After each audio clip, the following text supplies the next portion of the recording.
He says in chapter 10, verse 1, moreover, let's continue the thought. Brethren, I do not want you to be deceived or to be unaware that our fathers were under the cloud, all passed through the sea, all were baptized into Moses in the cloud and the sea, all ate from the spiritual food, all drank same spiritual drink, for they drank of the spiritual rock that followed them, and that rock was Christ. He says, let's look at our history. Let's look at what has happened in the past.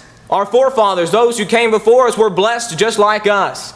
They were under the divine leadership and protection of God. They were freed from a state of slavery through baptism. They ate of spiritual food and drank of spiritual drink as we do. Jesus would say in John 6 verse 35, I am the bread of life, and he who comes to me shall never hunger, and he who abides in me shall never thirst. Those who consume God's word are those who partake of the spiritual sustenance that we need.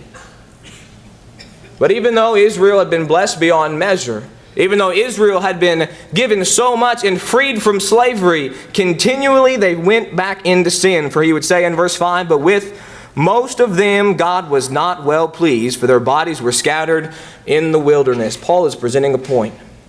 Life is a race, and you have to run it.